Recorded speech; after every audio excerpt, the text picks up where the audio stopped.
ನರೇಂದ್ರ ಮೋದಿ ಬಿಟ್ಟ ಮೇಲೆ ಯಾರು ಬದಲಾವಣೆ ಇಲ್ಲ. ಬದಲಾವಣೆ ಆಗಲೇಬೇಕು. ಇಲ್ಲ ಅಂತ ಅಂದ್ರೆ ಜನ ಎಲ್ಲ ಮಟಾಸ್. ಮತ್ತೊಮ್ಮೆ ಮೋದಿ.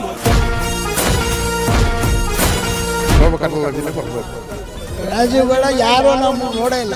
ಇಲ್ಲ ಆಗದೆ ಶೋಭಾಕಾರ್ಜಿ ವಿನ್ನಿ. ನಾವು ಹಿಂದೂಗಳಾಗಿ ಹುಟ್ಟಿದೀವಿ, ಬಿಜೆಪಿಗೆ ಓಟ್ ಹಾಕ್ತೀವಿ. ರಾಜೀವ್ಗೌಡವ್ರು ಯಾರು ಗೊತ್ತಿಲ್ಲ ಸರ್, ನಮಗೂ ಗೊತ್ತಿಲ್ಲ. ಬಿಜೆಪಿಗೆ ಓಟ್ ಹಾಕ್ತೀವಿ. ಬಿಜೆಪಿ ಕಾಂಗ್ರೆಸ್ ಬಂದರೆ ಶೋಭಾ ಕರಂದ್ಲಾಜೆ ಮಕ್ಕ ನೋಡಿ ಓಟ್ ಮಾಡಲ್ಲ, ಮೋದಿ ಅವ್ರ ಮಕ್ಕ ನೋಡ್ಬಿಟ್ಟು ಓಟ್ ಮಾಡ್ತೀವಿ. ಪಕ್ಷ ರಾಹುಲ್ ಗಾಂಧಿ ಬಂದ್ರೆ ಪಾಕಿಸ್ತಾನ ಪಕ್ಷ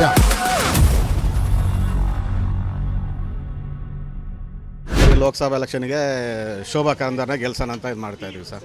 ಶೋಭಾ ಕರಂದ್ಲಾಜೆ ಯಾಕಂದರೆ ಮೋದಿ ನಮ್ಮ ಮೇನಲ್ಲ, ನಮ್ಮ ಮುಖ ಅಂತಲ್ಲ ಸರ್, ಅವ್ರ ದೇಶಕ್ಕೆ ಅಷ್ಟೊಂದು ಅಭಿವೃದ್ಧಿ ಕೆಲಸಗಳು ಮಾಡಿದ್ದಾರೆ. ನಮ್ಮ ಈಗ ರೀಸೆಂಟಾಗಿ ನೋಡಿ POK ಪಾಕ್ 317 ಆರ್ಟಿಕಲ್ ತೆಗೆದಿದ್ದಾರೆ. ಅಲ್ಲಿ ಕಾಶ್ಮೀರ ಅವರು ತುಂಬ ಪ್ರೀತಿಸ್ತಾರೆ ಸರ್. ಹೇಳೋರು ಹೇಳ್ತಾರೆ ಸರ್, ಅವ್ರು ಮಾಡೋದು ನಮ್ಗೆ ನೋಡ್ತಾ ಇದೀವಲ್ಲ ಸರ್ ಕೆಲಸಗಳು. ನಮ್ಮ ಹಿಂದುತ್ವ ಉಳಿದಿರೋದಂದರೆ ಮೋದಿನೇ. ಮುಂದಕ್ಕೆ ನಮ್ಮ ಮುಂದಿತ್ವ ಉಳಿಬೇಕಂದ್ರೆ ಮೋದಿನ ಗೆಲ್ಲಿಸ್ಬೇಕು. ಮಾಡಿದ್ದಾರೆ ಸರ್, ನಾವು ಅವಾಗ ಸಪೋರ್ಟ್ ಮಾಡಿದ್ವಿ. ಅವ್ರವ್ರ ಪರ್ಸಲ್ ಏನಿದೆ ಅವರು ಆಚೆ ಹೋಗಿದ್ದಾರೆ. ಇವಾಗ ಶೋಭಾ ಬಂದಿದ್ದಾರೆ. ಯಾರು ಬಂದ್ರೇನೋ ನಾವು ಮೋದಿಗೆ ಗೆಲ್ಲಿಸ್ತೀವಿ. ಸೆಂಟ್ರಲಲ್ಲಿ ಮೋದಿ ಸರ್ಕಾರ 10 ವರ್ಷ ಆಳ್ವಿಕೆ ಮಾಡಿದೆ. ಈಗ ಬದಲಾವಣೆ ಬೇಕು ಅನ್ಸುತ್ತೆ ಅಥವಾ ಅವರೇ ಇರಲಿ ಅಂತ ಅನ್ಸುತ್ತೆ? ಅವರೇ ಇರಲಿ ಅನ್ಸುತ್ತೆ. ಯಾಕೆ ಮೋದಿ ಅವರೇ ಇರಲಿ ಅಂತ? ಚೆನ್ನಾಗಿ ಆಡಳಿತ ಮಾಡ್ತಾ ಇದ್ದಾನೆ. ಅದರಿಂದ ಅವರೇ ಇರಲಿ ಅನ್ಸುತ್ತೆ. ಇನ್ನೂ ಏನೇನು ಅಭಿವೃದ್ಧಿ ಕೇಳ್ತಿದ್ದಾರೆ? ಅಭಿವೃದ್ಧಿ ಅಂತಂದರೆ ಏನು ಹೇಳೋದು, ಎಲ್ಲ ಜನಗಳಿಗೆ ಸೌಕರ್ಯಗಳನ್ನು ಕೊಡಬೇಕು. ಅದೇ ಇದು ಅಭಿವೃದ್ಧಿ. ಹಾಗಾದರೆ ಕಾಂಗ್ರೆಸ್ನಲ್ಲಿ ಅಂತ ನಾಯಕರು ಯಾರು ಇಲ್ವಾ? ಎಲ್ಲಿ ಯಾರು ಕಾಣ್ತಾ ಇಲ್ವಲ್ಲ. ಯಾರು ಬಂದರೆ ಒಳ್ಳೇದು ಅನ್ಸುತ್ತೆ? ಎಲ್ಲ ಚೆನ್ನಾಗಿ ಕೆಲಸ ಮಾಡೋರು ನೋಡಿ ಓಟ್ ಹಾಕಬೇಕು. ಮಾಡಿರೋರು ಮುಂದೆ ಮಾಡ್ತಾರೆ ಅಂತ ಒಂದು ಭರವಸೆ ಇರಬೇಕು ನಮ್ಗೆ. ಅಂಥವ್ರಿಗೆ ಓಟ್ ಹಾಕಿದ್ರೆ ಅಭಿವೃದ್ಧಿ ಆಗುತ್ತೆ. ಕೆಲಸ ಮಾಡಿದ್ದಾರೆ ಅವರು?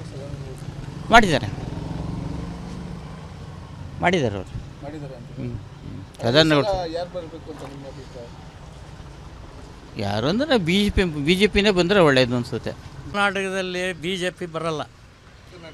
ಕರ್ನಾಟಕದಲ್ಲಿ 22, 23 ಕಾಂಗ್ರೆಸ್ಸೇ ಬರೋದು.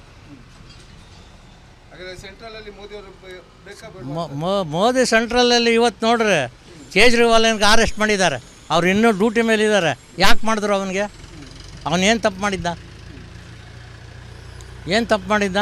ಈ ಆಮೇಲೆ ರಾಹುಲ್ ಗಾಂಧಿ, ಸೋನಿಯಾ ಗಾಂಧಿ, ಖರ್ಗೆಗೆ ಅವರು ದುಡ್ಡೆಲ್ಲ ಬ್ಯಾನ್ ಮಾಡಿದ್ದಾರೆ. ಯಾಕೆ ಮಾಡಿದ್ದಾರೆ? ಅವ್ರು ಏನು ತಪ್ಪು ಮಾಡಿದರು? ಇಲ್ಲ ಇವ್ರ ಅಪ್ಪನ ಮನೆ ದುಡ್ಡು ಕೊಡ್ತಾಯಿದ್ನ ಮೋದಿ? ಯಾಕ್ರೆ ಮಾಡಬೇಕಾಯ್ತು? ಅವ್ರ ಪಾಡಿಗೆ ಅವ್ರನ್ನ ಬಿಟ್ಬಿಡ್ಬೇಕು. ದುಡ್ಡು ಅವ್ರವ್ರ ಇಷ್ಟ, ಅವ್ರು ಏನಾರು ಮಾಡ್ಕೊತಾರೆ. ಬದಲಾವಣೆ ಆಗಲೇಬೇಕು. ಇಲ್ಲ ಅಂತ ಅಂದರೆ ಜನ ಎಲ್ಲ ಮಟಾಸು. ಏನು ಮಾಡಿದ್ದಾರೆ? 10 ವರ್ಷ ಇಲ್ಲಿಗೆ ರನ್ನಿಂಗ್ ನಡೀತಾ ಇದೆ. 10 ವರ್ಷದಿಂದ ಯಾವರೆಗೂ ಇಷ್ಟು ಜನಕ್ಕೆ ಕೆಲಸ ಕೊಡಿಸ್ತೀವಿ ಅಂದರು, ಕೆಲಸನೂ ಕೊಡಿಸ್ಲಿಲ್ಲ. ಆಮೇಲೆ ಕಪ್ಪು ಹಣ ಇಟ್ಟಿರೋರಿಗೆ ಹಿಡಿತೀವಿ ಅಂದರು, ಒಬ್ಬನಿಗೂ ಹಿಡಿದಿಲ್ಲ. ಯಾಕೆ? ಆಮೇಲೆ ಸೀನಿಯರ್ ಸಿಟಿಜನ್ ಕಾರ್ಡು ಅದನ್ನು ಬ್ಯಾನ್ ಮಾಡಿದ್ದಾರೆ. ಯಾಕೆ ಮಾಡಿದ್ರು? ಏನೋ ಟ್ರೈನಲ್ಲಿ ಹೋದರೆ ಒಂದು 50 ರೂಪಾಯಿ ಕೊಟ್ಟರೆ ಸೀನಿಯರ್ ಸಿಟಿಜನ್ಗಳು ಕಾಫಿನೋ ತಿಂಡಿನೋ ತಿನ್ಕೊಂಡು ಮನೆ ಸೇರ್ತಾಯಿದ್ರು. ಅದನ್ನು ಇದು ಮಾಡ್ದೆ. ಇವಾಗ ಅದಕ್ಕೆ ಅವ್ರ ಸರ್ಕಾರ ಸಮಾಪ್ತ. ಬೇಡ, ಬದಲಾವಣೆ ಆಗಬೇಕು.